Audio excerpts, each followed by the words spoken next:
My search led me to the study of the spiritual forces with which all of us are blessed.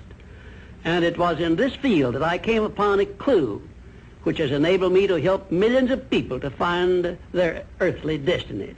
I want to describe my discovery in the simplest terms possible, because it will reveal to you why it is true that whatever the mind can conceive and believe, the mind can achieve, regardless of how many times you may have failed in the past or how lofty your aims and hopes may be.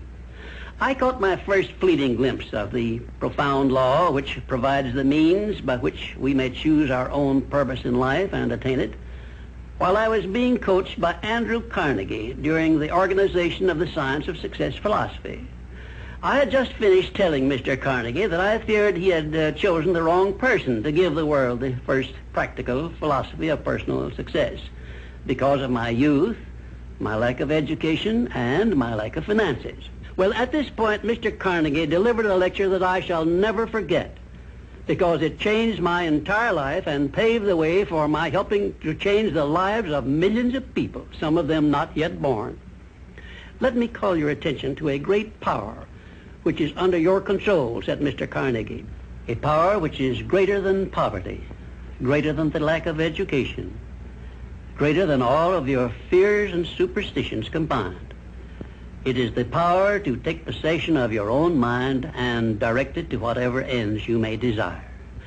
This profound power, Mr. Carnegie continued, is the gift of the Creator, and it must have been considered the greatest of all of his gifts to man, because it is the only thing over which man has the complete and unchallengeable right of control and direction.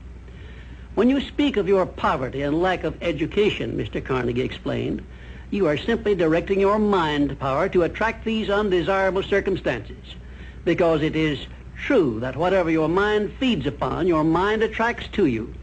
Now you see why it is important that you recognize that all success begins with definiteness of purpose, with a clear picture in your mind of precisely what you want from life.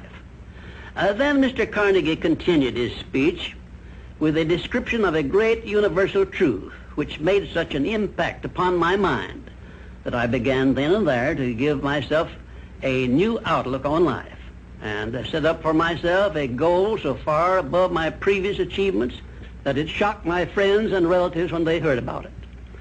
Everyone, said Mr. Carnegie, comes to the earth plane blessed with the privilege of controlling his mind power and directing it to whatever ends he may choose.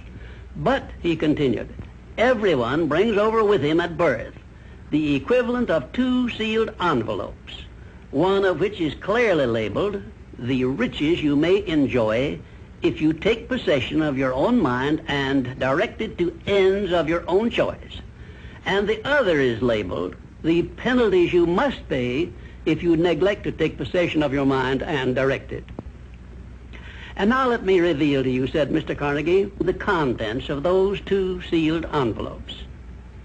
In the one labeled riches is this list of blessings. 1, sound health. 2, peace of mind. 3, a labor of love of your own choice. 4, freedom from fear and worry. 5, a positive mental attitude. 6, material riches of your own choice and quantity. In the sealed envelope labeled penalties, Mr. Carnegie continued, is this list of the prices one must pay for neglecting to take possession of his own mind. 1, ill health. 2, fear and worry. 3, indecision and doubt. 4, frustration and discouragement throughout life. 5, poverty and want.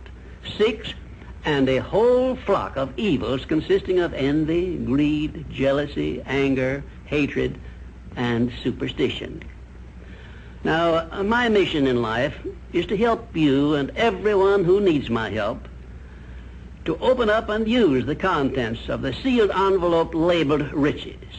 And the starting point from which you must take off if you wish to write your own ticket from here on out for the remainder of your life, I will describe for you in these simple instructions. 1, procure a neat pocket-sized a notebook, or something on the order of this one here, loose leaf affair. And on page 1, write down a clear description of your major desire in life, the one circumstance or position or thing which you will be willing to accept as your idea of success. And remember before you begin writing that your only limitations are those which you set up in your own mind or permit others to set up for you. And 2, on page 2 of your notebook, write down a clear statement of precisely what you intend to give in return for that which you desire from life. And then start in right where you stand now to begin giving. And 3, memorize both of your statements, what you desire and what you intend to give in return for it, and repeat them at least a dozen times daily. And always end your statements with this expression of gratitude for the blessings with which you were gifted at birth. I ask not, O divine providence, for more riches, but more wisdom with which to accept and use wisely the riches I received at birth in the form of the power to control and direct my mind to whatever ends I desire. If you are not too successful or self-satisfied to accept and express this profound prayer, if you accept it and express it in the same spirit of humble sincerity in which I pass it on to you, a new and a better world will reveal itself to you. A world in which you will see reflected the circumstances and the things which you yourself have created. And now let me close this, our first visit, with my favorite expression of gratitude. O divine providence, I ask not for more riches, but more wisdom with which to make wiser use of the riches you gave me at birth, consisting in the power to control and direct my own mind to whatever ends I desire.